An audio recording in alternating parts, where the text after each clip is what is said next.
All right, Rebecca, do you want to say any introductory words? Yeah, I just want to welcome everyone. I'm Rebecca White. I'm the GSA president.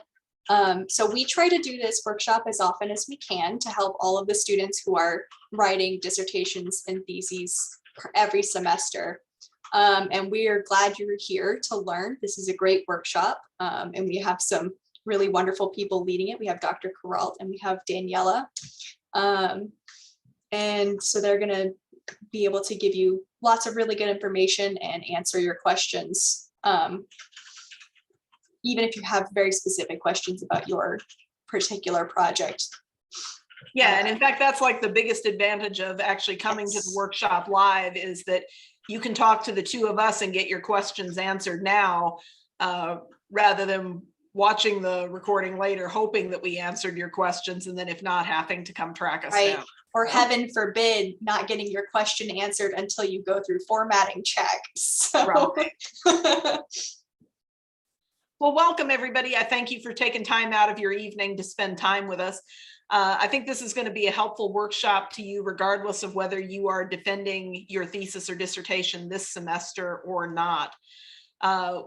So I'm Dr. Karen Kuralt. I'm the Associate Dean of the Graduate School. With me today is Daniela Dehagani. She is a graduate school in the she's a graduate student in the program of Mass Communications, and she is the dissertation and thesis editor. So when you send your dissertation or thesis for formatting check, you are sending it to Daniela, and she is occasionally assisted by Nicole Godfrey.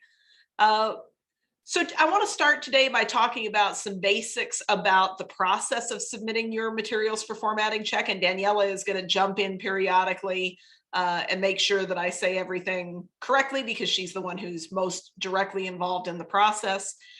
You are welcome at any time to either unmute yourself to ask questions or use the little raise hand reaction button down at the bottom of your screen, or to put questions in the chat. So while I'm talking, Daniela will be watching the chat, and she can either answer your questions directly there, or she can kick them out to me to discuss with the entire group. But our number one objective is for you to feel confident about how the process works and get all of your questions answered so that this can go as smoothly for you as possible. All right, the very first thing for all of you to know is that we publish a dissertation and thesis guideline document on the graduate school website. I'm going to share my screen so I can show you how to get to that. Everything that we talk about in today's workshop is located in that guidebook. Okay, so if you are on the graduate school webpage, and can all of you see my graduate school webpage? Okay, good. All right.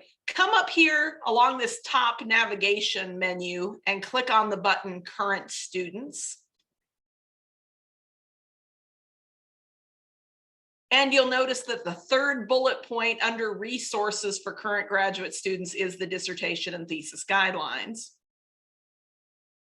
That will take you to this general information, which, by the way, the fall 2021 version of this workshop is sitting right here on the page. So one of the great things about the pandemic, if there could be said to be anything great about the pandemic, is now we record Zoom stuff all the time. So you can go back and watch either this workshop or the one from fall 2021 anytime you need to, if you want to review any part of what we're going to do today. All right, so then notice here's this link right here under general information that takes you to the actual PDF of the dissertation and thesis guidelines. Now you'll notice that it says 2018 to 2019, despite the fact that it is now 2022. This is our current set of guidelines. However, we will be publishing a new version of the dissertation and thesis guidelines by the end of this semester, we suspect. So if you are not graduating this semester, be sure and look for the new version. And in fact, in a moment, I'm going to go over with you some of the stuff that's going to be covered in the new version. But you'll see there's a nice table of contents so that you can find the stuff that is specifically relevant to you. Really important stuff that comes here in the form area, because that talks about all the formatting stuff that we're going to do. Okay, any questions about where to find those guidelines? Okay, I'm going to stop that share for a moment. Okay, so when this process begins is literally as soon as you start putting together pieces of your thesis. There's never too early for you to begin formatting. I recommend, if you have not already begun writing your thesis or dissertation, that you go ahead and put it in the correct format right from the beginning, because it'll save you a huge amount of time. I also have a Word document that I will be sharing on screen today, and that will be emailed to all of you, that you can use to adapt some of what we're going to do today. So for example, the spacing on your cover page and your signature pages, like, you won't have to make that up out of the air. You can literally just reuse those pages. You will still have to do some of the formatting though, because every person's project is different. The kinds of people they have on their committees are different.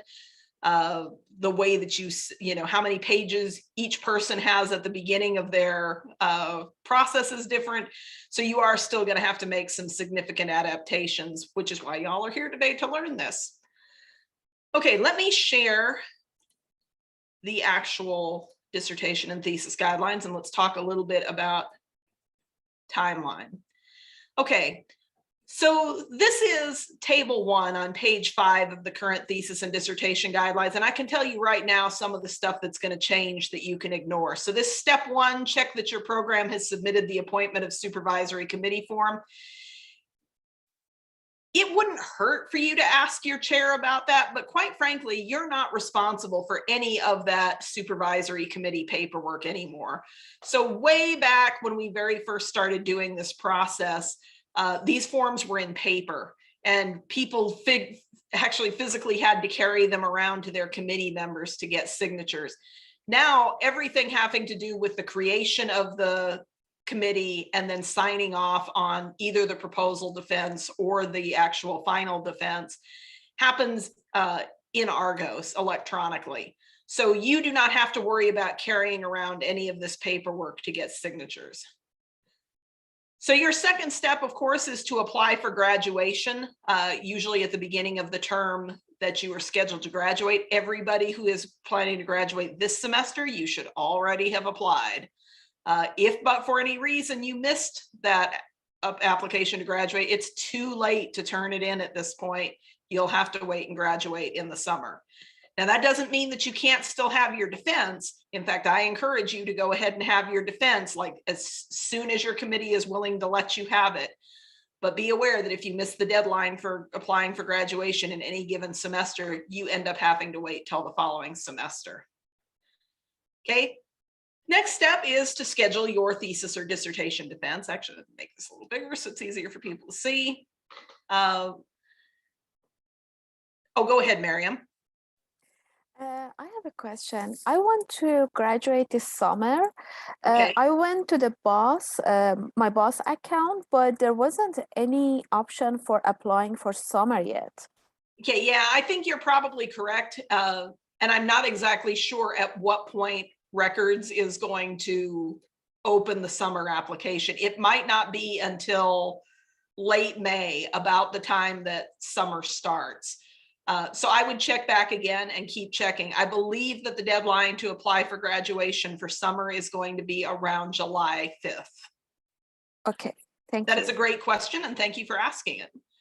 Are there other questions about applying for graduation? Because this is an extremely important step, and I have had students in the past miss the deadline, and it's heartbreaking. So if I can help you at all with this, I'm glad to do so. I joined late, so you may have already covered this, but will we get a copy of this, like what the document we're seeing now? Yes, so this document that I'm showing you is actually posted on the graduate school website. So if you will go to grad school or ualr.edu/grad school, click on the link at the top that says current students, and then the third link on the resources page is the thesis and dissertation guidelines area. And this is the 5th page of that document. Perfect, thank you. You're welcome. Okay, so scheduling your thesis or dissertation defense, obviously that can only happen when your committee is ready to go. Be aware, though, that you have to defend by certain dates each semester in order for your graduation application to be processed. So for example, usually the dates are December 1st for fall, May 1st for spring, and August 1st for summer. So you must have your defense on or before those dates to graduate in a given semester. So even if you applied for graduation, if you don't get your defense in before that date, then again, you're going to have to defer it. The good news is that it's really not a big deal to decline a graduation application. So my personal advice to you is, if you think there is any chance you are graduating in a semester, go ahead and apply, because it doesn't cause very much extra paperwork if we have to reschedule it. It's much better to apply and later end up declining it than it is to not apply.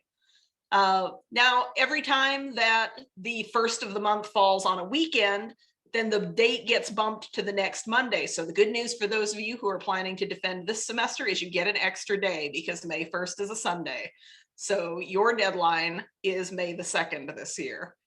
Now, once you have scheduled your defense, immediately after you have the defense, and I mean, if you defend on May the 2nd, you better do it like literally immediately after your defense. Submit one original copy of your defended thesis or dissertation for review. You email it to us. So you'll email it to GradTD, that stands for Grad Thesis and Dissertation, gradtdreview@ualr.edu. before 5 p.m. on that final date. Now, again, if you hold your defense earlier, don't wait until that last day to send it to us. Send it to us as soon as that sucker is defended. And that's when your review process starts. Now, the good news is, as long as you get it to us by 5 p.m. on that last date, then you're going to satisfy the graduation requirement. It doesn't matter at that point how long it takes us to get back to you with things that you need to revise. You're still going to make it. So at that point, you can just kind of go, whew, done it. And know that it's just going to take a little extra time to process. Please be aware that it's literally mostly Daniela with occasional help from Nicole doing those formatting checks. So imagine all of you suddenly graduating at once, and it's just one or two people who are processing. Please, please be patient with them, because the closer you submit it to the deadlines, the more they are struggling to get stuff done. Go ahead, Daniela. Okay, so I have a question. Miriam had sent me an email saying that it was stated on the, I don't know where she found this, but it says that there's no commencement ceremony held during the summer term.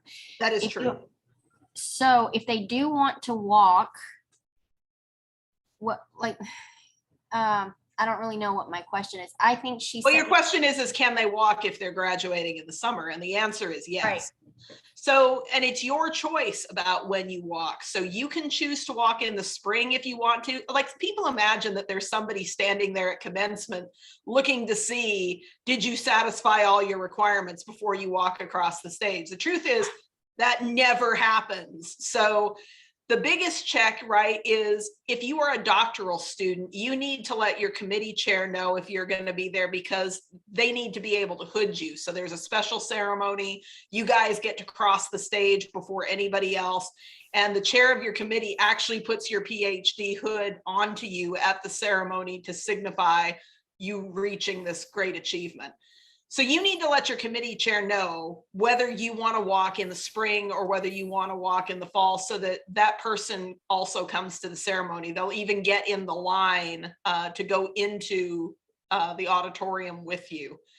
And nobody will care. Like, if you choose to walk early, great. If you choose to wait till fall, great. Just let us know which one you're going to do.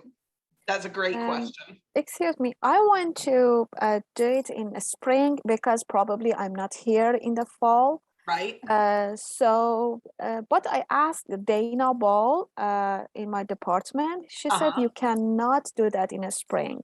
It's not possible. Oh, shoot. Are you a doctoral graduate? Yes. Crap. Okay, so I just realized, you're right, doctoral graduates can't walk early. That's so frustrating because they don't want you to do the hooding ceremony before you're actually finished. Okay. Yeah, okay, So- that's very disappointing. So what I said applies to master's students, but doesn't apply to doctoral students. I'm glad you brought that up.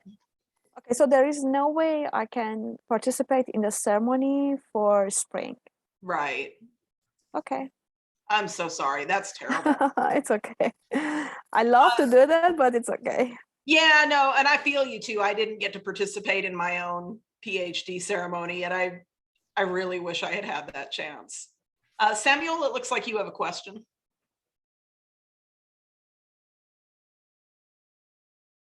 Hi, good afternoon. I mean, good evening. I have a question. Yeah, go right ahead. So my question is, can you change your supervisors? Well, how close are you to being finished? No, like maybe what is the deadline or the timeline of you changing your supervisor when you So start? potentially changing your supervisor could be a huge deal because first of all, you have to very gently inform your current supervisor that you would like to make the change, and then you have to get somebody else to agree to do it. This can be a very sticky situation depending on how they feel about you making the change. Now, if everybody's happy about you making the change, then literally you could do that anytime. But I mean, understand that the chair of your committee has all the power over your dissertation or thesis. And so if you change projects to somebody who has a different specialty, they could possibly make you change your research. If you have to satisfy the new person completely, so it can add extra work to you. But having said that, I would rather have you change to someone you work well with and who is a good fit for your project than to stick with somebody who you do not have a good relationship with. Because let me tell you, there is nothing more miserable than trying to suffer through your thesis or dissertation with somebody that you are not getting along with or who is not giving you good feedback. So I don't know how much you want to get into your individual specifics, Samuel. If you would prefer to email me privately and set up a time to discuss, we can, or feel free to ask additional questions if you're comfortable sharing them. Oh, okay. Yeah, I will probably email you personally. Then that was well said. I also want to ask, what about your panel? Could you at any point in time change anybody in your panel? Yeah, I mean, same things kind of apply, although with lesser dramatic consequences, because obviously they don't affect your life quite as personally. But yes, I mean, one of my jobs as associate dean of the grad school is to help students who are in situations with their supervisors to figure out the best way to go about this process. So I am happy to talk to any of you who have concerns in that regard. Okay, Cole, it looks like you have a question. Yes, ma'am. Just real quick. In regards to the like getting the signatures from the advisory. So do you know Dr. Ghosh? By email. I've never actually met him in person. Okay. Well, he emailed me the advisory form and told me that I need to like physically get the signatures. So I guess so that's not right. So I guess what do I need to do? Okay, forward me that email if you would, Okay. and I will respond to it. So my email address is K, M as in Michelle, Kuralt, that's KURALT, at Okay. ualr.edu. And actually, Danielle, if you have a moment to type my email address into the chat, that would be great. That Because signature page, is that the one that goes to ProQuest? Is that the one you're talking about? I think he's talking about the supervisory committee form. Is that right, Cole? Yes, ma'am. Okay, yeah, so we do not use paper supervisory committee forms at all. We certainly do not need physical committee signatures on. Well, okay, wait a minute. So we do not require that, but let me check with Dr. Berry, who's the dean of the graduate school, because he is originally from the chemistry department. Okay. And so if for some reason chemistry requires that, but the grad school doesn't, then I need to know about that. Okay. Yeah, that could be. But either way, forward me that email and then that'll be the beginning and then we'll track that down for you. I'm really glad you asked. Okay. Sounds good. This is great. Do any of you have any other questions about setting your defense or paperwork or any of these things that ironically have nothing to do with the actual formatting, but that are absolutely important to your completion of this process? Yes, do we submit a Word document to the grad school, to the email provided in the guidelines here, or a PDF? I believe, go ahead, Daniela. Send it to me, please. Well, he's just So- saying Word or PDF. Oh, send it as a PDF. Okay, so Okay. and then when we upload it to ProQuest, also it will be a PDF. Yes. Yes. Submit Okay. everything as a PDF only because when you submit it in a, if you submit it in any other type of format, sometimes the formatting gets Messed up. messed up and something will be on a page and then we'll have a whole conversation of why is this on that page? And you're going to tell me that, no, it doesn't look like that for me, but it looks like that for me. So it's just easier if it's in a PDF because it'll be the same throughout. Okay, so I would expect that you'll probably send me back a PDF with some comments or something like that if there is a problem with formatting. So I won't make any revisions to your copy. You're going to be the one to do that. I just do and like a doc of Okay. what to correct on each.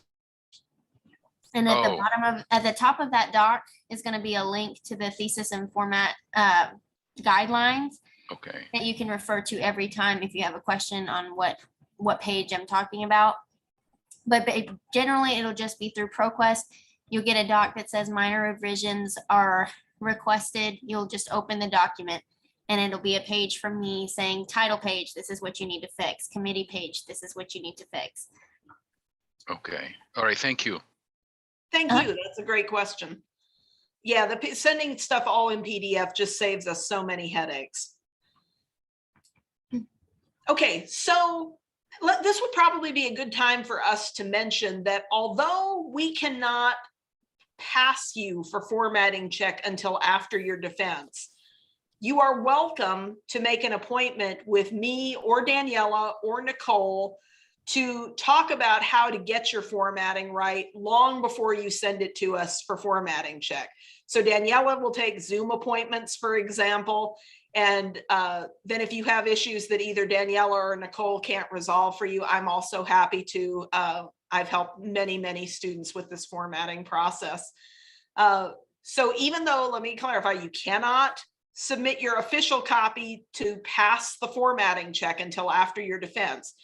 Like if you've started your formatting before your defense, you are welcome to set up an appointment with us to discuss it and to get help on anything you're struggling with. So don't ever feel like you're out there by yourself, having to bang your head against the wall. We are always happy to help you. And here's another piece of good news related to that. So let's say you can't get your formatting exactly right. And you're like, oh man, does this mean I can't submit it for formatting check? Oh, heck no. Please just submit it for formatting check. The most important thing is that you send it to us by that deadline, because then you have met the deadline. And that is the only thing that's important. After that, like we'll send you as many changes as you need to get it fixed. And you're still going to graduate, right? It's still going to be okay. So don't cause yourself huge amounts of stress over this. Do the very best you can, submit what you've got by that deadline, and we will help you fix it afterwards. Is there anything you'd like to add about that, Daniela? I think Miriam had a question. Yes, go ahead. So we can submit our document before our defense for you just to have an overall review and help us to do formatting ready and save us time. Is it correct? If you've got specific questions or you're having problems getting the formatting to work, I'll give you a piece of advice that research librarian gave me about doing research in the library. And he used to say all the time, look, if you've spent half an hour trying to fix a problem and you cannot fix it, do not waste any more of your own time on that. Just contact us and say, I can't get, and you know what the number one thing is going to be? It's going to be page numbers. For which reason?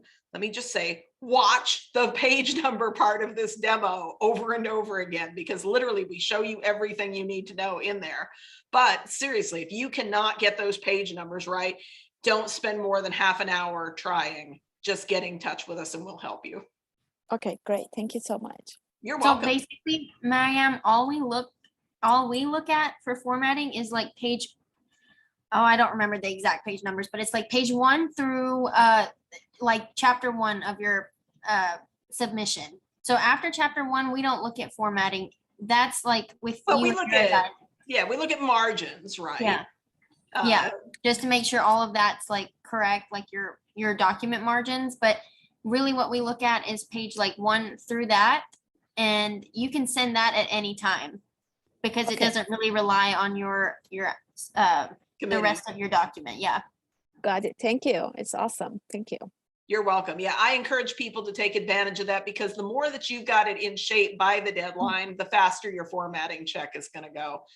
And be aware too, just in general, because some people are surprised, it will still take about 6 to 8 weeks for your degree to show up on your transcript. And again, that's because that, regardless of what happens with us on the formatting check. So we put a note on your record as you're going through whether or not you actually have uploaded the stuff to ProQuest. So by the way, don't forget to upload the stuff to ProQuest after you do your revisions. Because if you forget to upload the stuff to ProQuest after you do your revisions, you can't get your transcript or your diploma. And I kid you not, there are some people that we have graduated, like they officially have their degrees, but they cannot get their diploma or their transcript to prove it because they never did their ProQuest upload, which I'm like, that's dumb. So make sure that you complete the upload, but then as soon as you do, and it's approved, we will remove the hold on your transcript. But of course, the entire rest of the university is also applied to graduate, undergrads and grads, and the records office is processing those. It's hundreds of people every semester. So they have a dream that one day it will only take them, 3 to 4 weeks to process registration. But in the meantime, it may be 6 to 8 weeks before you actually see the degree on your transcript and get a physical diploma mailed to you.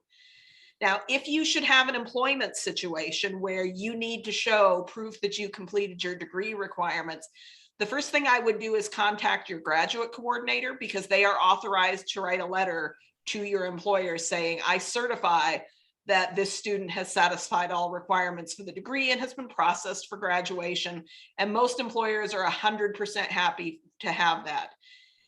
If you ever have an employer, though, who says, I don't care what your advisor says, I need to hear it from the graduate school, well, then I'll write the letter for you. So send me an email saying I need a letter, and they won't accept one from my graduate coordinator, and we'll take care of that. Do you have any question about that part of the process?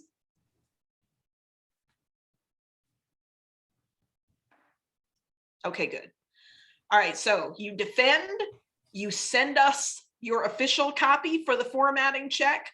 Within a week or two, we try to get back to you. 2 weeks is usually our outside limit. So usually it will not take longer than 2 weeks. If for any reason you don't hear from us in 2 weeks, please email us and say, I sent you my thing, so that we can go back. Because again, we get in, and I'd be lying if I said we never lose a notification. So you're not bothering us.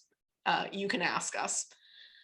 We send you back the comments, you make the revisions, you upload it to ProQuest. Now, be aware that once you do the upload into ProQuest, which is free, so there's no reason to, the only thing that ProQuest ever charges you for is if you want to register copyright for your work. And that I think is about $75. But you don't have to register copyright for your work if you just want to be done with this process. So you can upload it for free. Then be aware that Daniela is going to get a notification saying it's there, and she's going to check to make sure that you actually did what you asked her to do, what she asked you to do. And also your chair is going to check and say, did you make all the revisions that the committee asked for? Because the committee may ask for stuff related to your research. We're only going to say for stuff about your formatting, but you have to make both people happy before that hold gets lifted. I have something to say real quick. So Go ahead. with the sometimes you do have to remind me that's a fault I have. I'm not perfect, but sometimes when everybody starts uploading their stuff so fast, I can sometimes kind of get sidetracked on who I was keeping up with and who I really do try to keep up with everybody. But sometimes if like you submitted for corrections a long time ago and then you never corrected your document, it's very likely that I'm going to forget because we're not on the same track.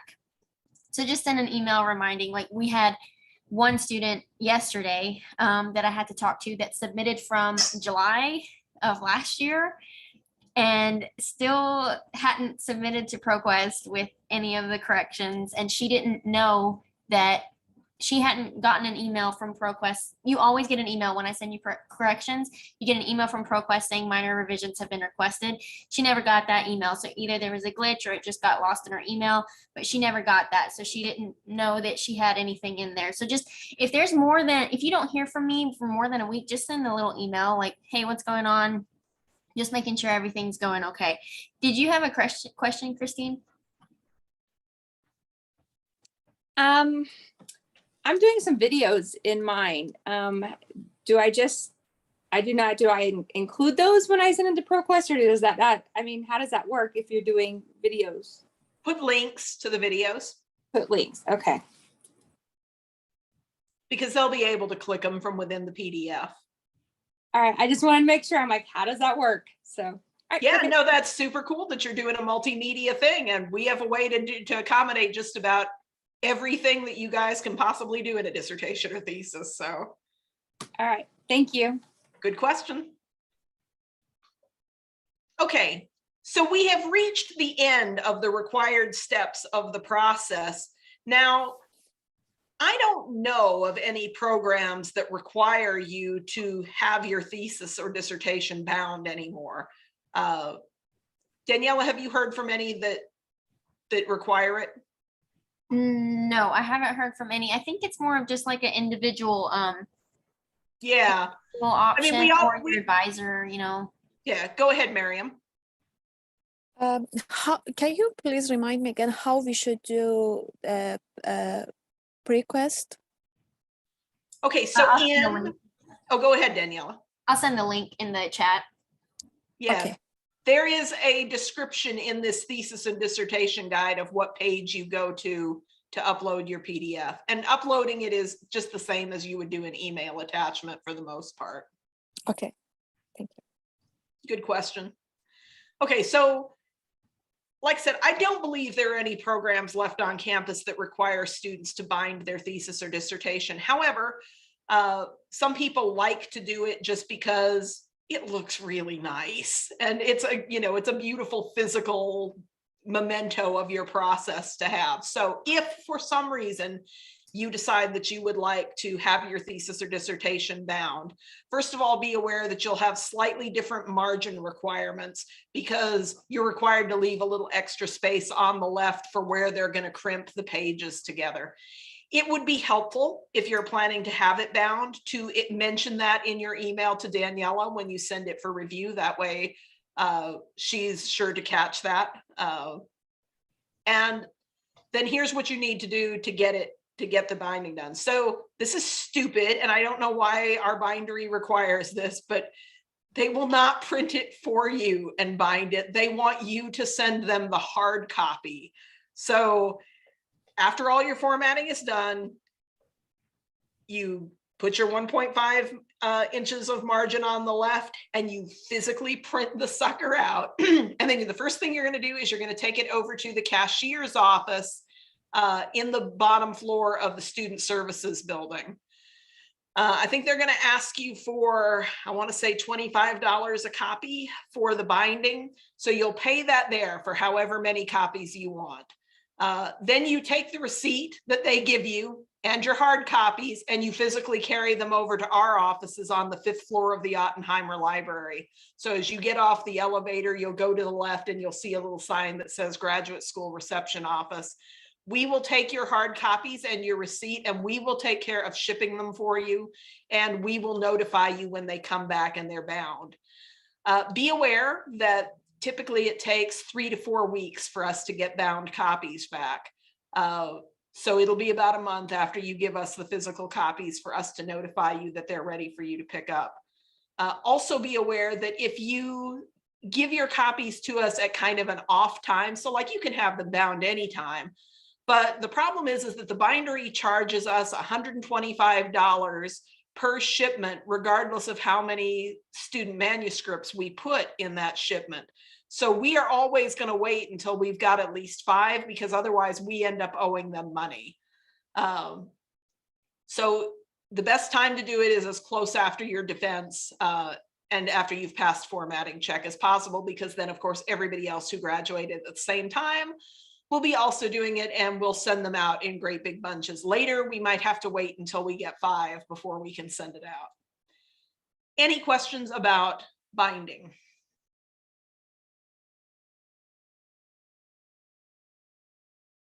Okay.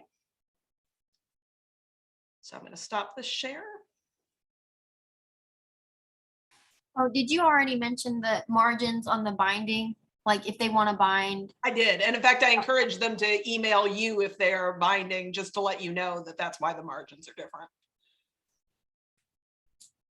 And I put the thesis and dissertation guidelines in the chat as a PDF if you guys want to go ahead and download it now.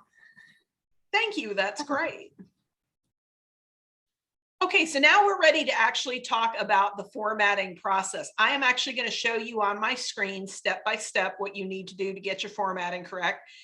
Each of you may have slightly different circumstances, so again, feel free to interject your questions, and I will give you the handouts for both this formatting, this step-by-step instructions for formatting, and the template that I'm doing the formatting on, so that you can make your process a little quicker and easier. Okay, let's reshare. Let's see first, let's switch. Mariam, do you have another question?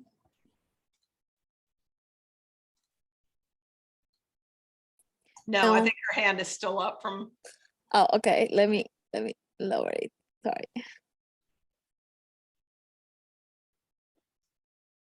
Okay, so here we are on the instructions for formatting your thesis in Word. Step 1 is setting your margins. So again, if you plan to have the thesis or dissertation bound, set your left margin to 1.5 inches with the top, bottom, and right margins at 1 inch. If you're not binding, then your margins can be 1 inch on all sides.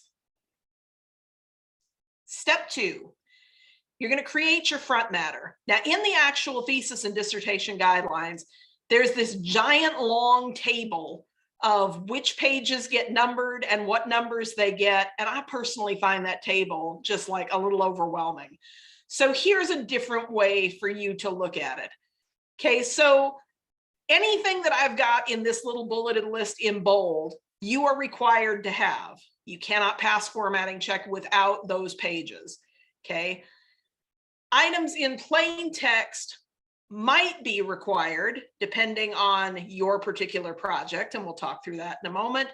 If something is in brackets, like you notice dedication, acknowledgements, and preface, those are purely optional. So nobody is required to have those, but if you do choose to have them, here's where you put them. Okay, so these things go in this order: title page, copyright page, signature page, fair use and duplication release, abstract, dedication if you choose to have it, acknowledgements if you choose to have it, protocol approval statement required if you had a protocol approval. And by protocol approval, I mean if you did human subjects research, animal research, or hazardous materials research. So you know that you have to go through a special panel to get them to approve from the university that your methodology showed appropriate care for human subjects, animals, or biohazardous materials. That protocol statement you actually turn into a PDF page and stick into this front matter. Now,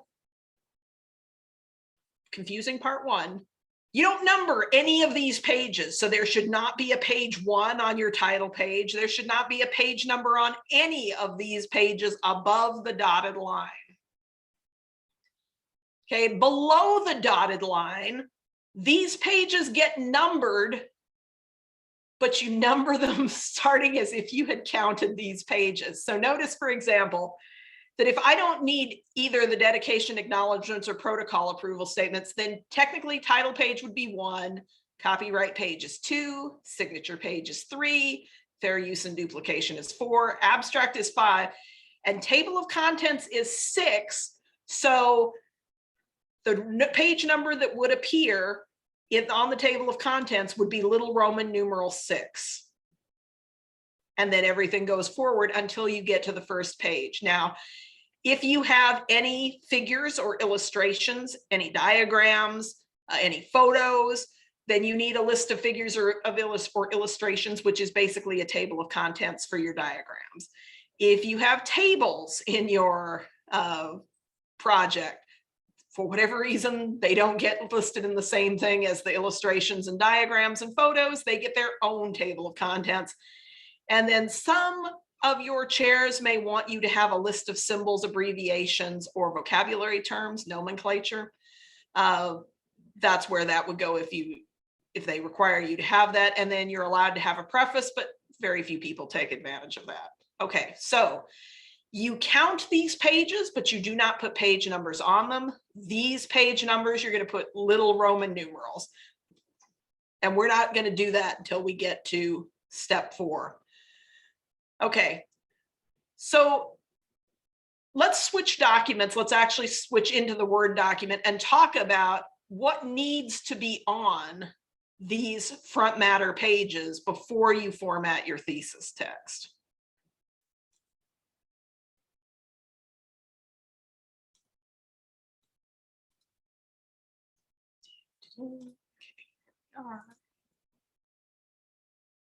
And let's switch the view up a little bit.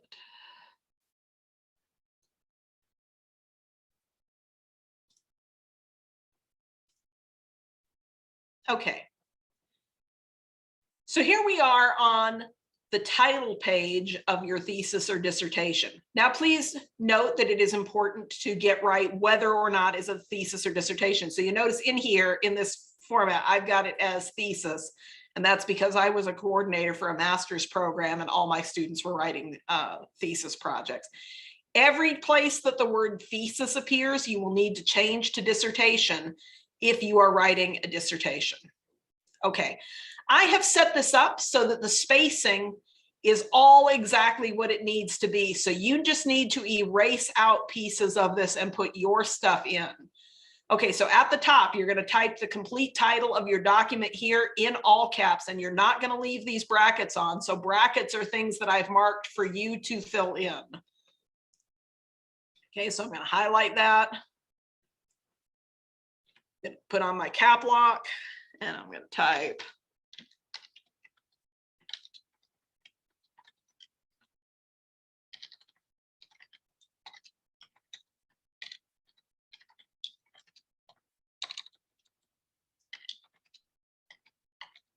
All right, so my brilliant dissertation, 3 years of blood, sweat, and tears. Okay, I'm pretending this is a dissertation, so I know that I need to come into this next little block and change this to dissertation.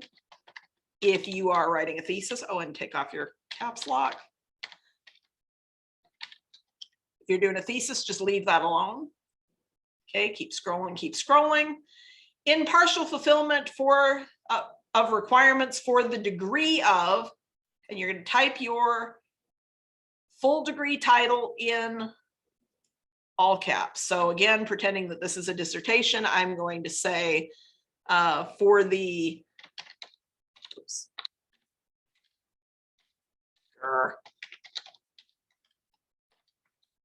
Okay, so notice if you're a PhD, you type out Doctor of Philosophy, or whatever your title is, in your program title, which, by the way, you need to check and find out what the correct title is for your program. So whether it's applied science, whether it's dyslexia studies, reading, whatever your program is, which may not be the same as your department title. So make sure that you ask your coordinator if you have any questions. So for example, if I'm in professional and technical writing, I would type here, and notice that I'm out of all caps right now. Okay, so the professional and technical writing program is in the Department of Rhetoric and Writing, in the College of Communications, Humanities. This is a long one. Arts, oops, can't spell humanities. Arts, social sciences, and education. That's CHASE for all of you who know the acronym, okay? And actually, I think they prefer communication singular. Double check this title again with your graduate coordinator. In CHASE, be aware it's communication singular, social sciences plural. You have to have the correct name of your college in here. Okay, you're going to type the month and year of your graduation. There are only 3 options for this. It doesn't matter when you have your defense. It matters what the deadline is. So for example, if you are graduating this semester, you type here May 2022.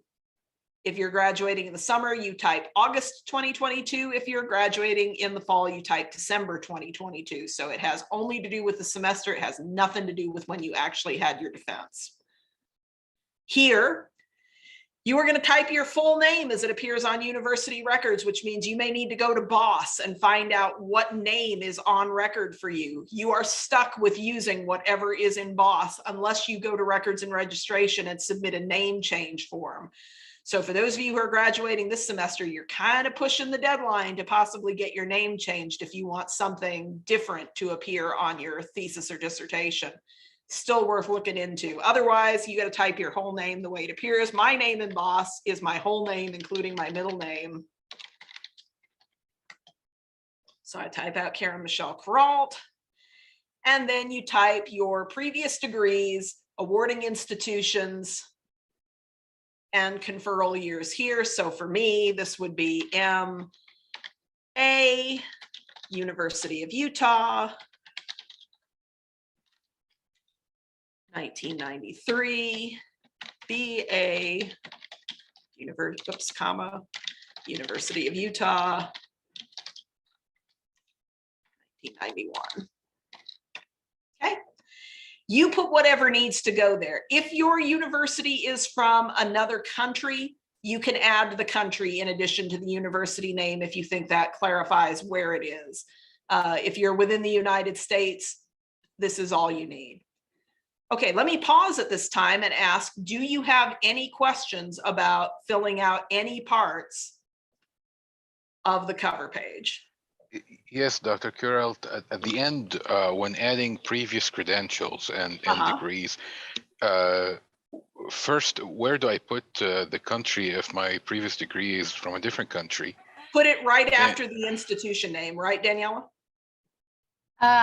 Yeah, I would put the degree, the location of the degree, and then if it's out of the country, put like Germany, and then the Yeah, date. so let's imagine that the University of Utah was in Australia, for example. You know, so I could put Sydney, Australia here if I needed to.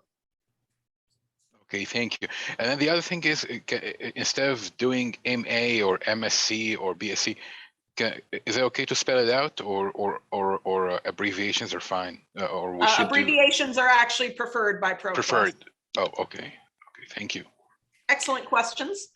What other questions do you have? And Daniela, is there anything that you would like to particularly emphasize or comment on here? Yes. So, you know, every time we have these recording sessions, I always have a story about someone that's just brought up like a whole bunch of questions. Yep, So nope, tell us your story. Stories are great. In fact, let me stop share so people can see you a little better. Well, I would actually prefer if you could share that page because it's about that page. So on this page, I would say there's about, just eyeballing it, I would say there's about 3 spaces between each section. True, seems right. Like 3 sections. just make sure the spaces are consistent. Like if you're gonna do 4, make sure you do 4 throughout the whole thing. If you're gonna do 3, make sure you do 3.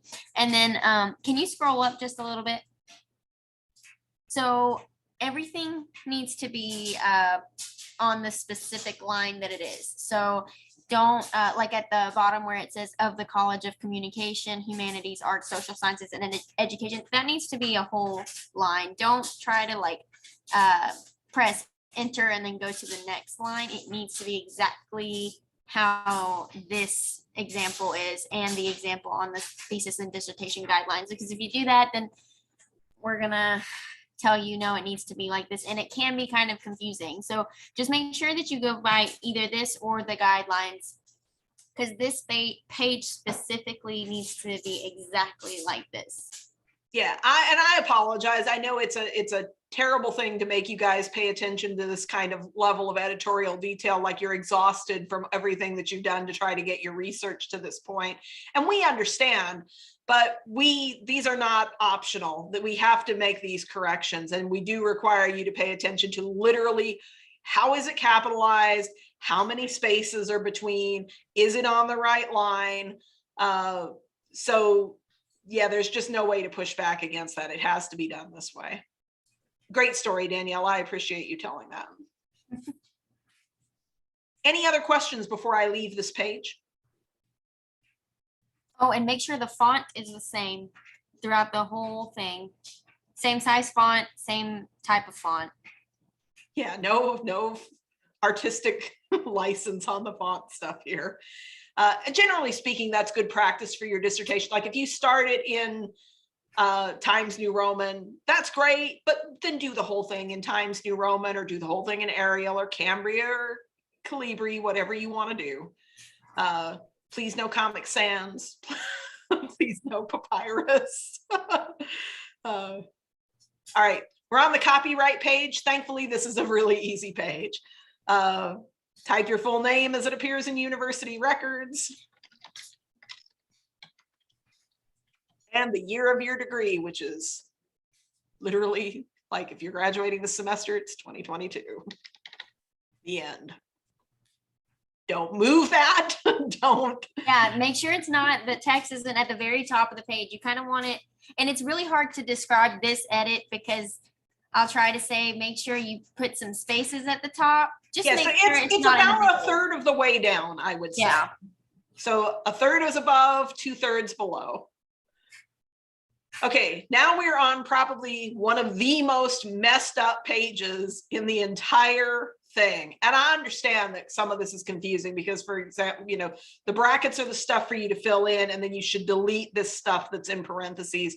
We put the stuff in parentheses to remind you what the formatting should look like.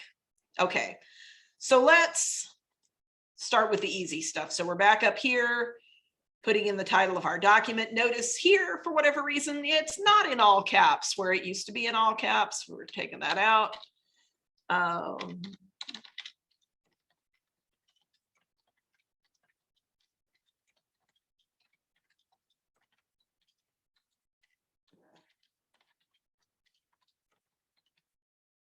My full name as it appears in university records. Surprise, surprise.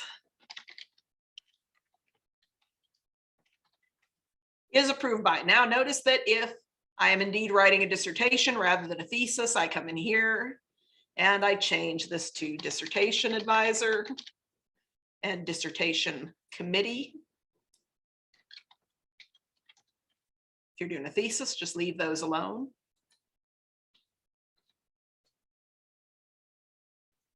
Okay. All right, so here you put the full name of your thesis advisor or dissertation advisor. If you have any questions about what their full name is, it is always appropriate to ask. It is not cool to misspell the name of your committee members and will not win you any brownie points. So I'm going to pretend that the chair of our department is my dissertation advisor, so that her full name is Joyce Locke Carter. And notice that as I am typing her name, I do not type Dr. Joyce Locke Carter. I do not type Joyce Locke Carter, PhD. Literally, just her name. So when it says here, for example, Bob Smith, that's to remind you that it's just the name. So then you can take these parentheses out, take that whole line right away. All right. The next thing that we're going to add for Dr. Carter is her academic rank and department. Okay. This is their academic rank, not their job title. So even though Dr. Carter is the chair of rhetoric and writing, I am not going to type chair of rhetoric and writing. I am going to type her academic rank, which for most of you is going to be professor or associate professor. A few of you might have assistant professors, but by and large, most people are advised by a full or associate professor. She is professor of rhetoric and writing.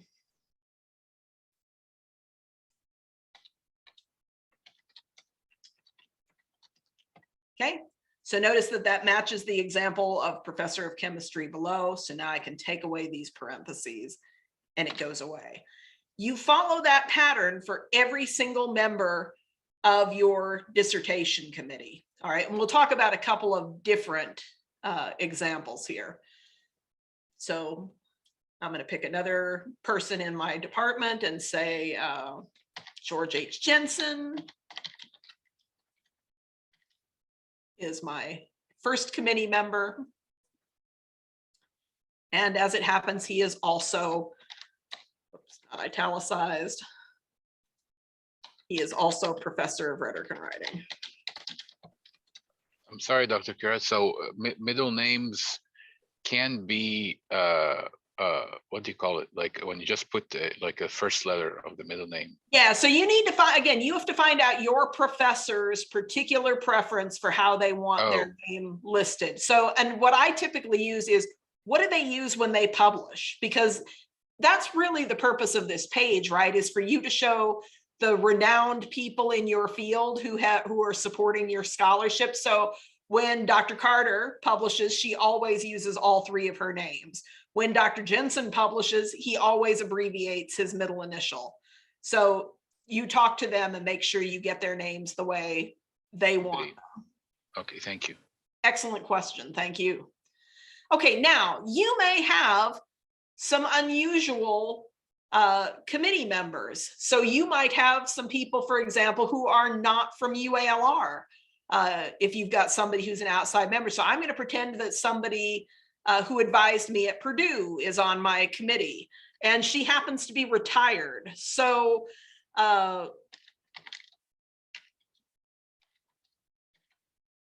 I don't put that she's a doctor or anything. I just put Janice Lauer. And now I'm going to put her academic rank, department, and her current institution. So she is emerita professor, which is how they indicate that she's retired, of English at Purdue University. Like so.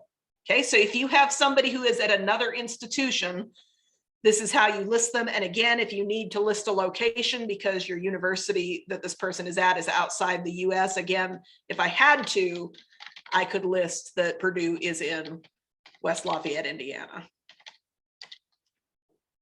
That's also okay. All right, let's take another case. What if you have somebody on your committee who isn't employed at a university? Like, let's say they're an industry consultant and they do something else as their full-time job. Okay, so you're still going to do the full name of that person. So I'm going to choose Allison Nicholas. And I believe she is currently the recruiting director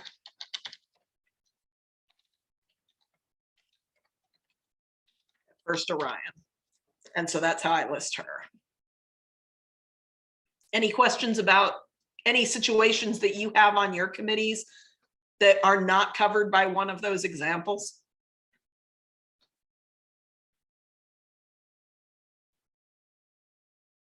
All right, you guys are suspiciously easy. Usually I've got somebody who's got an unusual situation. If it occurs to you later, don't, again, ask them first, because the rule is you go by the way they want to be listed. And then ask us if you're confused about typing in their affiliation. Okay, then at that point, you will need the name of your program coordinator. By now, this pattern should be getting pretty familiar to you.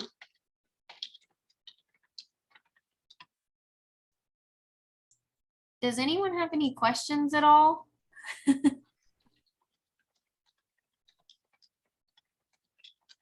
We usually have a lot more questions. I know, that's why I say it's kind of suspicious. All right, when you get to this last part, don't touch this. All right, it's the way it's supposed to be. The graduate dean is Brian Berry, associate professor of chemistry. Do not put dean of the graduate school. Do not put anything else. Daniela, do you want to? And please don't tell me that you found somewhere on the website for Euler that he is labeled as something else. He specifically wants to go by associate professor of chemistry, and that's what we're leaving it at. Which, by the way, I mean, yes, it is true that he is mislisted as professor of chemistry on one of the chemistry pages. He has not actually been through the promotion process, though, so he is still associate professor of chemistry. Dr. Gerald, so signature line or no signature line? Okay, no signature line. So notice that when I take out all these things, like they're lined up perfectly across from their titles. Okay. The Okay, are we not doing this, the empty signature line? Are you typically requiring signature lines? I don't think they have to do them. I think the only time they have to do them is if they want to Have them binded? yeah. Yeah, and then it's your choice. So first of all, the reason we don't leave any places for people to sign on this page is that we do not want to upload any signatures to ProQuest. And so there's no point in leaving a line there for people to sign when we're not going to upload any signatures. Now, if you're going to have them bound and you want the signatures just because that's special to you, then you can come in here if you want to and make a line. Oops. Oh, no, I guess. All right, so this is how you'd have to do it. So I'd have to tab this over and then come in here, and I'm holding down the shift key and doing the underscore. So I can make a line if I want to, and then I can copy that and I can put that on other things, which, by the way, is the good way to do it because you want it to be consistent, same size of line across the top of everything. So I could do it like that. And, you know, we wouldn't decline it if you submitted it to us this way. But there's no point in you doing that if you're not actually going to get any physical signatures. So I guess just like in your initial email to me, let me know if you're getting it bound or not, because that will save us a lot of time. It sure will. Thank you. Okay, so but for the most part, I'm just going to do that.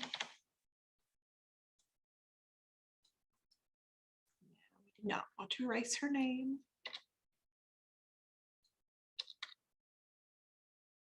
Right, all neat. You have as many committee members as you need to. Some of you might have co-advisors or co-chairs. If so, somebody has to be like the main chair, and then you list the person who's your co-chair underneath them, but the format all stays the same. If for any reason you've got so many people on your committee that it goes to a second page, that's okay too. Just keep on in this format. Okay, any questions about the signature page before I leave it? All right, I'm going to move on. Okay, another easy page, the fair use and duplication page. Okay, so if I'm pretending this is a dissertation, I come in here and I change this from thesis to dissertation. Otherwise, leave it alone if you are a master's student. Is protected, blah, blah, blah. You don't have to touch anything else. The duplication part. Go ahead, Danielle. Make sure that, sorry, I'm just kind of like jumping in. Make sure that fair use and duplication are bolded. There's a bunch of like tedious little things that you have to do. Just make sure that everything is literally like the example. Yep, that's exactly right. And then on here on duplication, make sure that you also change like the thesis or dissertation part of it. And the signature lines, you only need the line. You don't need to put the refuse permission for this thesis to be duplicated. You can just take that part off and then remove the word signature and just leave the signature line. So do we need a line here if we're not printing, printing out the dissertation? Yes. Told them to leave line. So this is, in this section, you're saying if somebody were to come to the library itself and ask for a hard copy instead of, like, I don't know who would do that, like who would not get this from ProQuest. But if they did come physically to the library and say, I need a hard copy for whatever reason, would you let them make the hard copy? So if you are willing to give them permission, then you can completely take that off, take this off, and that's all you need. Now, if for whatever reason you don't want them to get a hard copy, then take off all of this and do it like that. Take off that and change this, if you're a doctoral student, to dissertation. Like so. The end. Any questions about that? All right, let's keep scrolling. All right, now we're to the abstract. And again, here's another place where type it exactly the way it appears. So notice this is bold and italics. And let's see, it shouldn't be italics though, should it, Daniela? It's just bold, right? The full title of your dissertation? No, it's not supposed to be in italics. Okay, so I'm gonna unitalics. Let me make sure.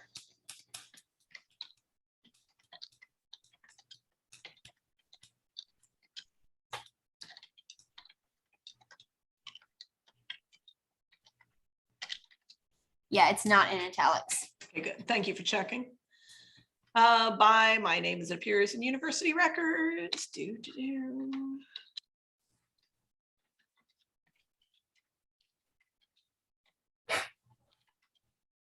And my graduation date, which remember is just the month and the year.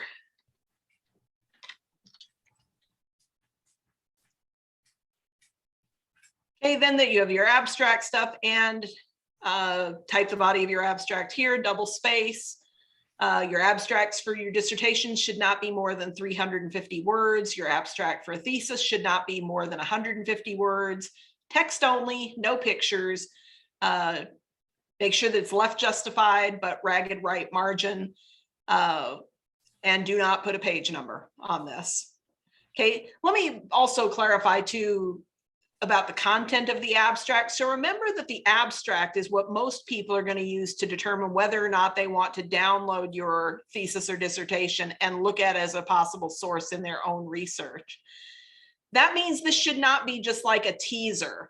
This should be a summary. It should actually contain all the important information about your project. So it should have something that says, what is the problem that you were researching?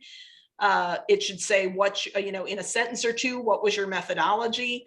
It should say in a sentence or two what your results were, a sentence or two to talk about why that was important. So you need to contain all the important information, and it should have in the abstract, be sure and use the kinds of words that you think people would type into a search engine to find your project.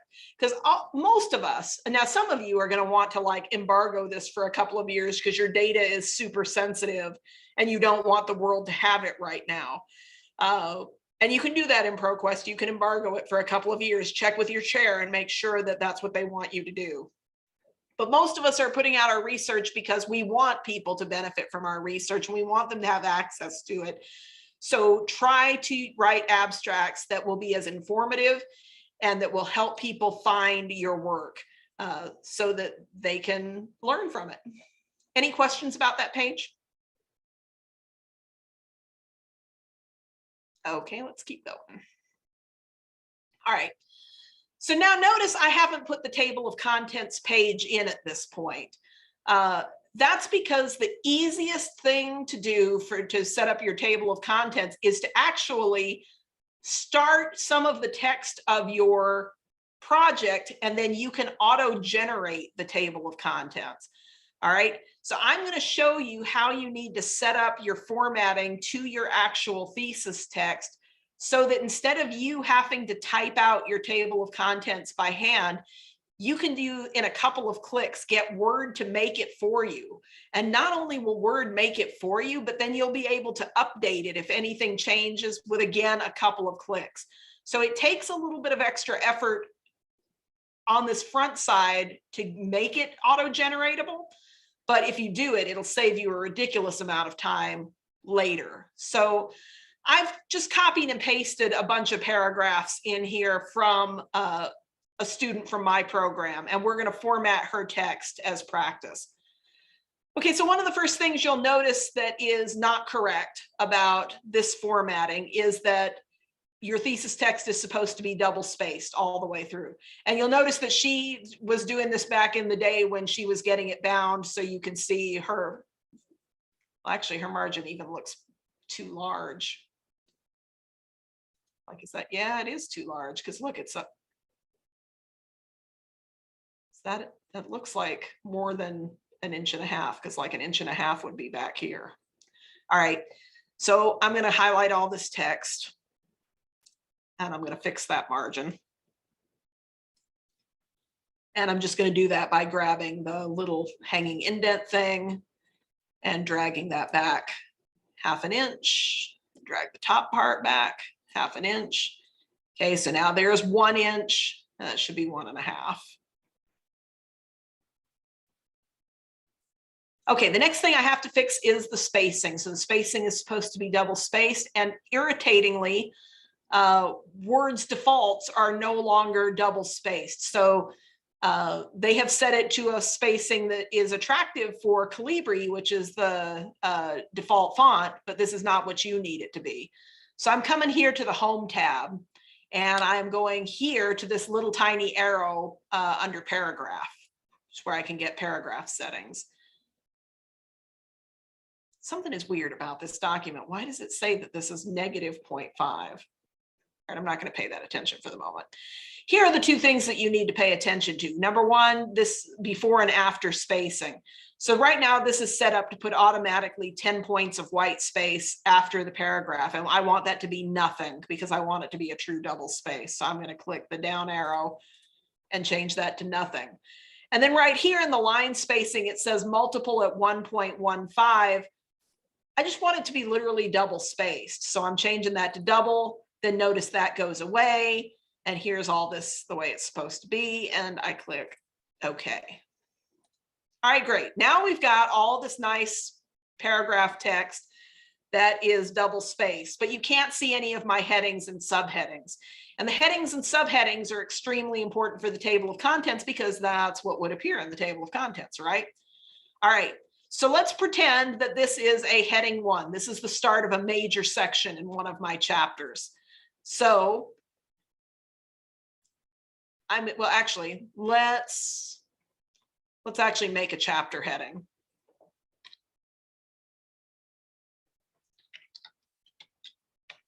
Right, because that's what I really want to be my heading 1.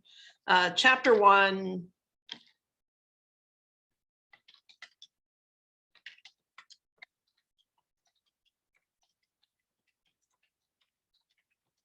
Some cool stuff about workplace communication. All right, so what I want to do is I want to tell Word that this is a heading 1, and I'm going to do it using the styles menu up here. So you see all these cute little formatting things that change when I roll my cursor over them. All right, so I want this to be a heading 1. All right, so it makes me a heading 1 and it happens to center it, and I'm like, okay, but notice my double spacing went away. So I need to modify this heading 1 so that it follows the style guidelines. So I come into the heading 1 and I right click on it and I choose modify. And then you see it's putting the headings in Arial 14 bold. You can change that to be whatever your committee wants. And I'm going to come here to format and choose paragraph. And notice it's got before 24 points, which is ridiculous. Like, no, we're going to change that to 0. And line spacing, we got to change it back to double, and you're going to be sick of this command by the time we do it over and over again. Okay, okay. Now notice it's fixed. Okay, great. All right, so now my heading 2 typically is left aligned, and it's usually in a smaller but still bold font. So I'm going to highlight this, and the first thing I'm going to do is click the heading 2. Notice now it's indented it and it's italicized it, and I don't want any of those things. So again, I'm going to come in and modify the heading 2. Right click, modify, no italics. Oh, change the paragraph, no spacing before, double space. Okay, okay. And I'm gonna undo that indent. Is there a way to undo the indent from the heading?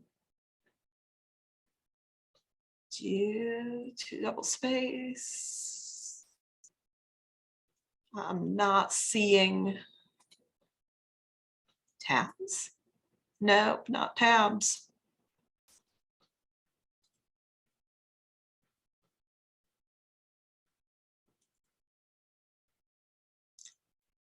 All right, screw it. I'm going to do it manually. Come here.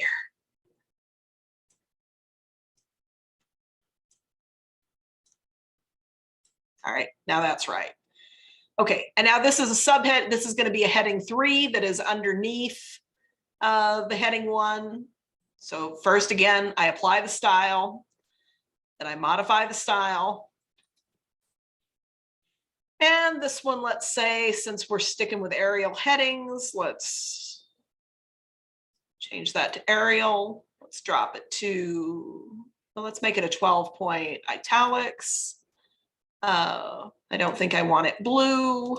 Keep it black. Fix the spacing. Now, the good news is once you have done this, you never have to do it again. So the great thing is that Word is now going to remember that this is how I want my headings to look. And I've saved them in the actual style. So the style is going to apply consistently now. So watch this. This is great. All right, so let's say that this is another heading 3 underneath that same section. And the only thing that's going to be irritating is I don't know why it's doing this weird indent. But I am going to have to fix that part consistently. Here's another one. So notice now, you know, I'm just clicking that heading 3 and it fixes all the fonts and stuff for me. So that's done, done, done. Okay, keep going. Let's say that this is another subheading 2.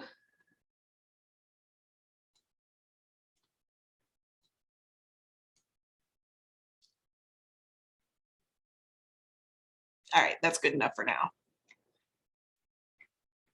All right, now here's the fun part. Okay, so now we're going to auto-generate our table of contents. So the first thing that I'm going to do is I'm going to come here to the abstract page, and I'm going to put my cursor down here, and I'm going to, whoops, I don't want it. Well, yeah, no. I'm going to put it there, and I'm going to insert a page break. Insert page break. Now notice we've got a blank page between our abstract and our chapter 1. So now I'm going to click my cursor in here on the blank page. Oh, let's see. Yeah, no, this is the right thing.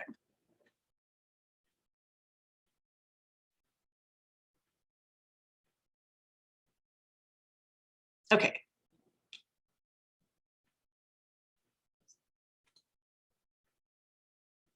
Okay, so now I'm on the references tab with my cursor sitting in the blank page. And I'm going to insert a table of contents. So notice my table of contents icon is over here in the left. And I'm going to pick automatic table 2 just for the heck of it, like so. And notice that it pops right in with my headings and stuff already in and page numbers. And the only thing that's screwy, right, is my page numbers are wrong. So it has started with what literally are, you know, that knows that this is page 7, even though we don't have any page numbers on anything. And now our last big challenge is to get these page numbers fixed and then update the table of contents so that it looks right. Okay, so this is the part that you need to watch closely and that you may need to watch more than once. Okay, the way that we create this, so notice that this stuff, everything before the table of contents is not supposed to have any page numbers. The table of contents gets a little Roman numeral down in the center bottom. And this page starts with Arabic numerals in the top right. Okay, so we have to do this with section breaks. We have to make each of these things be a separate section. All right, so I stick my cursor in the abstract page. And this time I'm going back to insert, or maybe no, I'm going to layout. Yeah, here we go. Layout breaks. I'm going to insert a next page section break. Okay, so you see my cursor jumped, but there's my abstract. Now, how do you know that this worked? Well, I double click in either the header or the footer of this document. So I'm going to click up here. And you know you've done it right if you see over here on the left, you see footer section 1, header section 2. So that, great, we have a break between the two sections.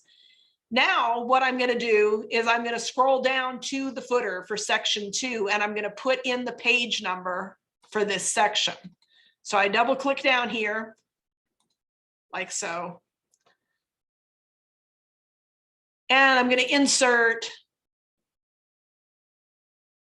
page number. So notice the page number thing is just to the right of the center here. I want it at the bottom of the page in the center, plain number 2. Okay, that's great, except we want it to be little Roman numeral 6, right? All right, so we highlight it.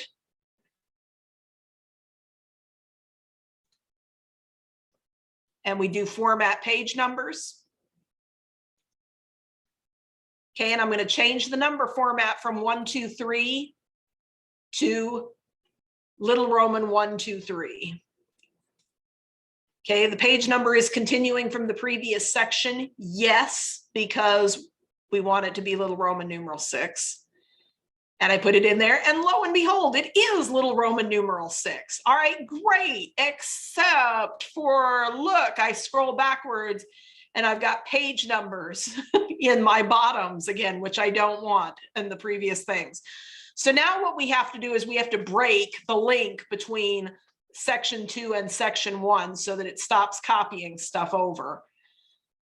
Okay, so I'm down here in the footer for section 2. And you see this little grayed out bar here that says link to previous. I'm going to unclick that. Okay, so now it's not linked to the previous thing anymore. And I scroll up here and I see my little page numbers and I just delete them just like that. Now look, no little page numbers, no little page numbers, all this front stuff, no little page numbers. But at the bottom of the table of contents, little Roman numeral 6. And what's great is, like, even if your table of contents now is multiple pages, it will continue doing little Roman numeral 7, little Roman numeral 8, which is exactly what you want to do for all of the rest of the stuff that goes until you get to page 1. All right, this is page 1. And so now we've got to do the section break again to keep it from copying the little Roman numerals over and let us do a completely different set of numbers. All right, so I come to the bottom of my table of contents. And I stick my cursor in wherever the end of my table of contents is. We come in here to layout. We do break. We do next page section break. All right, let's jump to the next page. We double click and make sure that it did it right. Look, there's the footer of section 2. There's the header of section 3. That's what we're looking for. We want separate sections. Okay, so now, right, I can do the same thing that I did before. I can put the page number up here in the right-hand corner this time. So now I come over here to insert, page number. We want the top of the page and we want the right corner. So there it is. Okay. It, of course, sticks it in the, and actually we need to scoot. I don't know what I've done to this document, but I've messed up its margins, something terrible. Scoot it over here to the corner, or not that corner. Sorry. Top of the page, right-hand corner. There we go. All right. Change the format again, like we did before. So now this one is going to be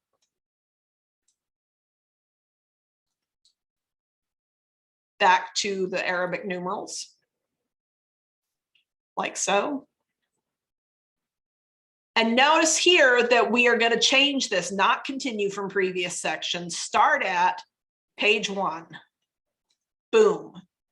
All right, so far so good. We've got page 1, but oh, whoops, look, page numbers have ended up in this top corner. So you know what we have to do, right? We have to break the links to the previous sections. Okay, so here I am in this, and notice that the little link to previous box is gray again. Unclick.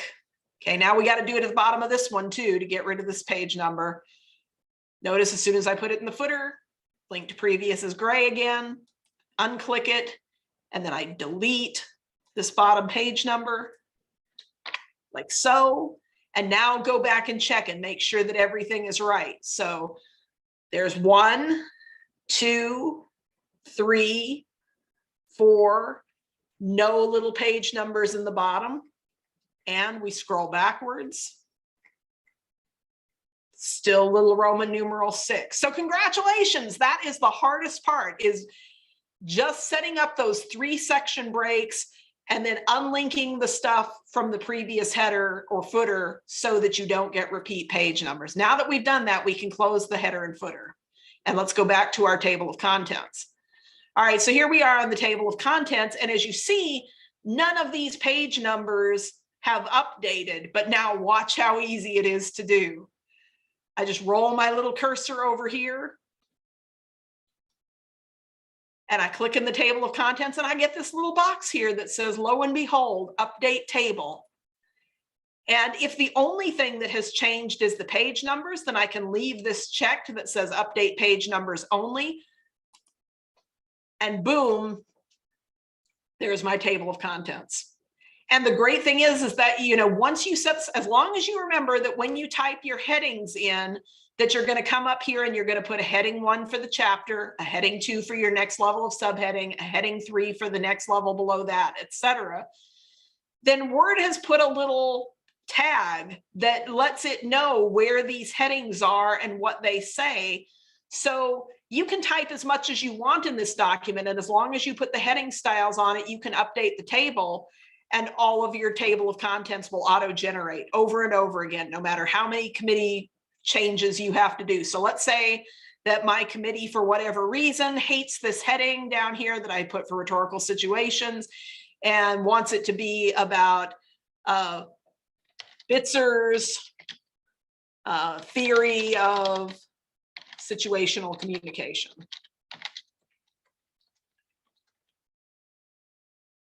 Okay, and then you're like, well, do I have to go back and type that on that other page? You sure do not. Scroll right back up here, click on here, update table, and hey, update table. And this time I do update entire table, so it'll know that to look for headings and not just page numbers. And boom, there's Bitzer's theory of situational communication right there. And that's it. That's really it. All the rest of it, you format just like you would any normal document. Do you have any questions about that process?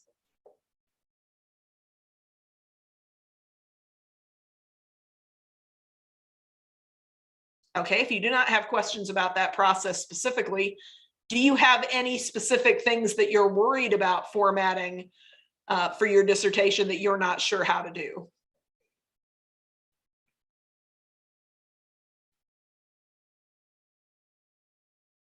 Okay, Y- so y- once, y- go ahead. Yes, I have a question regarding justified versus alignment, because so the in the word right here there are these four types of alignment versus justified. You're in the guidelines it's saying that it should be left justified, which Correct. means that it has to be justified and from the left. Yeah, so you notice this little button that I've got point here. This is the align left Yes, button. I noticed that usually other dissertations they use justified because it looks so crisp in the page. So I'm curious if is it okay to use justified? We would prefer that you not. And the reason Okay. is that in order, let me actually show you what would happen if I justify this. So if I stick this in here and I justify, full justify, it stretches spacing between words. Now, fortunately, I don't have any true, and I should probably technically indent these paragraphs so you can tell where the paragraphs start. This isn't particularly egregious here, but sometimes it will like ridiculously stretch words to try to make them fit in that space. And also studies of the ways people read has shown that when you have line endings that end at different lengths, it actually helps people subconsciously remember where they are, so they read faster and they retain more. And that is why we recommend that you do left justify rather than full justify. Okay, all right, thank you. Good question. What other questions do you guys have?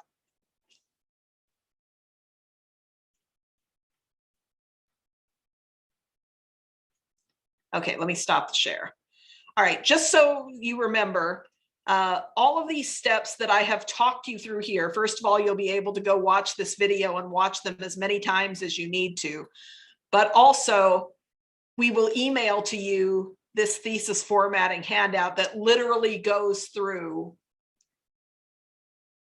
And even though it was for Word 2007, like I just did exactly all of these steps again in Word 2016, and it worked just fine. It'll work for Word 365 too. So every single step that we just did is in this handout, and you can follow it step by step. And then if you get lost, again, do not hesitate to contact me or Daniela or Nicole, and we will talk you through the process. I mean, the great thing about Zoom is you can be wherever you want to be, and we can be here, and you can share your screen with us, and we can tell you exactly what to click to fix the stuff.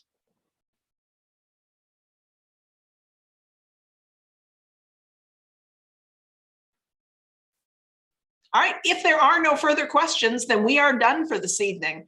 I thank you very much again for taking time out. I congratulate you on getting to the point where you are ready to think about formatting your thesis and dissertation. And Daniela and I are here for you anytime to help you. All right, thank you so much. Thank you so much. Thank you, it's our pleasure. Have a great evening and hang in there these last few